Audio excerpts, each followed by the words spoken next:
வணக்கம். உங்கள நிறைய பேருக்கு ஆபீஸ்ல ஹெல்த் இன்சூரன்ஸ் இருக்கும் இல்லையா? சரி, அது மட்டும் போதும்னு நினைக்கிறீங்களா?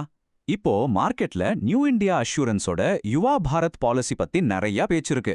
ஆனா, அதுல உண்மையாவே என்னென்ன நன்மைகள் இருக்கு? மறைக்கப்பட்ட பிரச்சனைகள் ஏதாவது இருக்கா? வாங்க, இத பத்தி ரொம்ப தெளிவா டீட்டெயிலா பார்க்கலாம். சரி, நம்ம எல்லாரும் மனசுலயும் வர்ற முதல் கேள்வி இதுதான். எனக்கு ஆபீஸ்லயே இன்சூரன்ஸ் கொடுத்திருக்காங்க, அப்புறம் எதுக்கு நான் தனியா ஒண்ணு எடுக்கணும்? இது ஒரு சரியான கேள்விதான். வாங்க இதுக்கு பின்னால இருக்கிற உண்மைய முதல்ல புரிஞ்சுக்க முயற்சி பண்ணுவோம். இங்க பாருங்க, உங்க ஆபீஸ் பாலிசி ஒரு கொடை மாதிரி. மழை பெய்யும் போது, அதாவது நீங்க அந்த வேலையில இருக்கும்போது அது உங்களை பாதுகாக்கும். ஆனா நீங்க வேலைய மாத்துனா இல்ல வேலைய விட்டா என்ன ஆகும்? அந்த கொடை உங்ககிட்ட இருக்காது. ஆனா உங்க சொந்த பாலிசி அப்படி இல்ல. அது உங்க வீட்டு கூரை மாதிரி. எப்பவுமே எந்த சூழ்நிலையிலயும் உங்களுக்கு ஒரு நிரந்தரமான பாதுகாப்பை கொடுக்கும். இதுதான் ரெண்டுக்கும் உள்ள முக்கியமான வித்தியாசம். அப்போ சரி, இந்த யுவா பாரத் பாலிசில அப்படி என்னதான் ஸ்பெஷல்? இதுல நமக்கு என்னென்ன கிடைக்கும்? வாங்க அதோட முக்கியமான அம்சங்களை ஒன்னொன்னா பார்க்கலாம். சிம்பிளா சொல்லணும்னா, இந்த யுவா பாரத் பாலிசி யாருக்காக டிசைன் பண்ணிருக்காங்கன்னா, 18 வயசுல இருந்து 40 வயசுக்குள்ள இருக்கிற யங்ஸ்டர்ஸ், புதுசா கல்யாணமானவங்க, அப்புறம் ஒரு நல்ல மெடிக்கல் கவரேஜ் வேணும் ஆனா பிரீமியம் ரொம்ப அதிகமா இருக்கக்கூடாதுன்னு நினைக்கிற இளம் குடும்பங்களுக்காகவே பிரத்யேகமா கொண்டு வந்த ஒரு பிளான் இது. இதுல என்னென்னலாம் கவர் ஆகுதுன்னு பார்க்கலாம். நீங்க ஹாஸ்பிட்டல்ல அட்மிட் ஆகிற செலவு, அதாவது ரூமு, ஐசியூ, டாக்டர் ஃபீஸ்னு எல்லாமே இதுல அடங்கும். அது மட்டும் இல்ல, அட்மிட் ஆகிறதுக்கு முன்னாடியும் டிஸ்சார்ஜ் ஆனதுக்கு அப்புறமும் ஆகிற செலவுகளையும் கிளைம் பண்ணிக்கலாம். சில சிகிச்சைகளுக்கு 24 மணி நேரம் ஹாஸ்பிட்டல்ல இருக்கணும்னு அவசியமே இல்ல. அதான் டேக் கேர் சிகிச்சைகள், அதுக்கும் கவரேஜ் உண்டு. இதுல ஒரு சூப்பரான விஷயம் என்னன்னா, விபத்து ஏதாவது ஆச்சுன்னா அதுக்கு நாள்ல இருந்தே பாதுகாப்பு கிடைக்கும். ஓகே, இதுல உங்களுக்கு ரெண்டு விதமான ஆப்ஷன்ஸ் கொடுக்குறாங்க. ஒன்னு இண்டிவிஜுவல் பிளான். இதுல உங்க குடும்பத்துல ஒவ்வொருத்தருக்கும் தனித்தனியா ஒரு குறிப்பிட்ட தொகைக்கு கவரேஜ் இருக்கும்.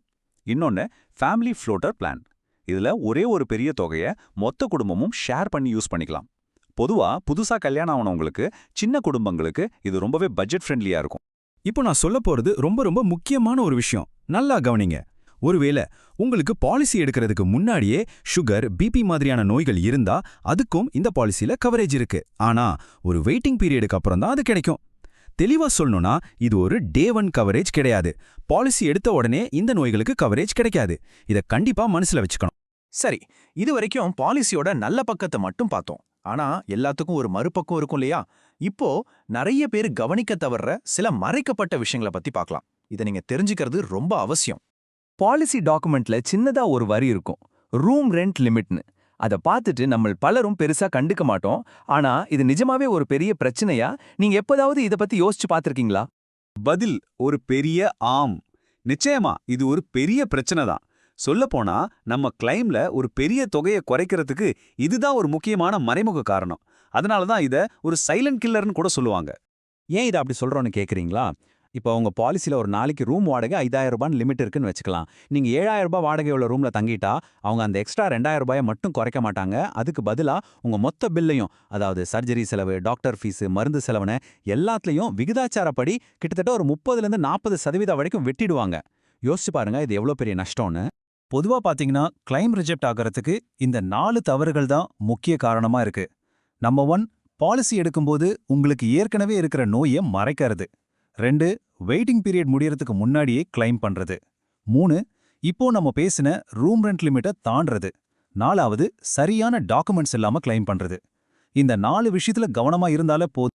பாருங்க, இந்த உதாரணம் எவ்வளவு கரெக்டா இருக்கு. ஹெல்த் இன்சூரன்ஸுங்கிறது ஒரு தீயணைப்பான் மாதிரி தான். வீட்ல தீ பிடிச்சதுக்கு அப்புறம் ஓடி போய் தீயணைப்பான வாங்க முடியாது இல்லையா? அது மாதிரி தான் இன்னைக்கு பாலிசி எடுத்துட்டு நாளைக்கே ஒரு ஆபரேஷனுக்கு கிளைம் பண்ண முடியாது. இது அவசர காலத்துக்காக நாம முன்னாடியே தயாரா வச்சுக்க வேண்டிய ஒரு பாதுகாப்பு. சரி, இந்த யுவா பாரத் பாலிசி ஒரு கவர்மெண்ட் கம்பெனியோடது. அப்போ பிரைவேட் கம்பெனி பாலிசிகளுக்கும் இதுக்கும் என்ன வித்தியாசம்? எதுல இது பெட்டர், எதுல இது கொஞ்சம் பின்தங்கி இருக்கு? வாங்க ஒரு நேரடி ஒப்பீடு பண்ணி பார்த்துடலாம். யுவா பாரத்தோட ஸ்கோர் கார்டா பார்க்கலாம் வாங்க. முதல்ல நம்பிக்கை. இது கவர்மெண்ட் கம்பெனிங்கிறதால நம்பிக்கைக்கு 100% கேரண்டி. கிளைம் விதிகள் ரொம்பவே ஸ்ட்ரிக்டா இருக்கும், ஆனா ரொம்ப தெளிவா இருக்கும். எந்த குழப்பமும் இருக்காது. பிரீமியம் பார்த்தா ரொம்ப சீப்போ இல்ல, ரொம்ப காஸ்ட்லியும் இல்ல, ஒரு மிதமான விலையில இருக்கு. ஆனா பிரைவேட் பாலிசியில இருக்கிற மாதிரி நிறைய ஃபேன்சியான ஆட்-ஆன்ஸ்களை இதுல எதிர்பார்க்க முடியாது. இதோட மிகப்பெரிய பலமே இது ஒரு அரசாங்க நிறுவனத்தோட பாலிசிங்கிறது தான். அதனால இந்தியாவில் எங்க போனாலும் இதை ஏத்துப்பாங்க. திடீர்னு இந்த பாலிசியை நிறுத்திடுவாங்களோன்னு பயப்பட தேவையில்லை. விதிகள் எல்லாம் ரொம்ப நிலையா, கணிக்கக்கூடியதா இருக்கும். சரி, பலம் நினைந்தா பலவீனமும் இருக்கத்தானே செய்யும். வெளிப்படையா சொல்லணும்னா இதுலயும் சில மைனஸ் பாயிண்ட்ஸ் இருக்கு. கட்டாயமான வெயிட்டிங் பீரியட்ஸ், ரொம்ப ஸ்ட்ரிக்டான ரூம் ரெண்ட் லிமிட்ஸ், அப்புறம் பிரைவேட் பாலிசி மாதிரி நிறைய கூடுதல் அம்சங்கள் இல்லாதது, இதெல்லாம் நாம கவனிக்க வேண்டிய விஷயங்கள். ஆனா இதெல்லாம் தெரிஞ்சுக்கிட்டு பாலிசி எடுத்தா நம்மளால ஈஸியா சமாளிக்க முடியும். இவ்வளவு விஷயங்களையும் நாம இப்போ அலசி ஆராய்ஞ்சிட்டோம். இப்போ முக்கியமான கட்டத்துக்கு வந்திருக்கோம். அந்த கேள்வி இதுதான்: இந்த யுவா பாரத் பாலிசி உங்களுக்கு சரியான தேர்வா? நீங்க இத வாங்கலாமா வேண்டாமா? யாருக்கெல்லாம் இந்த பாலிசி ஒரு நல்ல சாய்ஸ்னு பார்க்கலாம். நீங்க 18லேருந்து 40 வயசுக்குள்ள இருக்கிற ஒரு யங்ஸ்டரா, புதுசா கல்யாணம் ஆகி உங்க எதிர்காலத்தை திட்டமிட்டுட்டு இருக்கீங்களா? இதுதான் உங்க வாழ்க்கையில நீங்க எடுக்கிற முதல் ஹெல்த் இன்சூரன்ஸா? இல்ல உங்க ஆஃபீஸ் இன்சூரன்ஸை நம்ப முடியாத நிலையில இருக்கீங்களா? அப்போ நிச்சயமா இந்த பாலிசி உங்களுக்கு ஒரு சிறந்த தேர்வா இருக்கும். அதே நேரத்துல யாருக்கெல்லாம் இந்த பாலிசி செட் ஆகாதுன்னு பாத்துரலாம். நீங்க ஒரு சீனியர் சிட்டிசனா, இல்ல உங்களுக்கு ஏற்கனவே ஒரு பெரிய நோய் இருந்து அதுக்கு உடனடி கவரேஜ் தேவைப்படுதா? எல்லாத்துக்கும் நாள்ல இருந்தே கவரேஜ் வேணும்னு எதிர்பார்க்கறீங்களா? பாலிசி டாக்குமெண்ட் எல்லாம் படிக்க எனக்கு நேரம் இல்லைன்னு நினைக்கிறீங்களா? அப்போ தயவு செஞ்சு இந்த பாலிசியை தவிர்க்கிறதா நல்ல. கடைசியா இந்த ஒரு விஷயத்த மட்டும் நல்லா ஞாபகம் வச்சுக்கோங்க. யுவா பாரத் பாலிசிங்கிறது ஒரு அவசரத்துக்கு வாங்குற பொருள் கிடையாது. இது அவசரம் வர்றதுக்கு முன்னாடியே புத்திசாலித்தனமா திட்டமிடுறவங்களுக்கான ஒரு பாலிசி.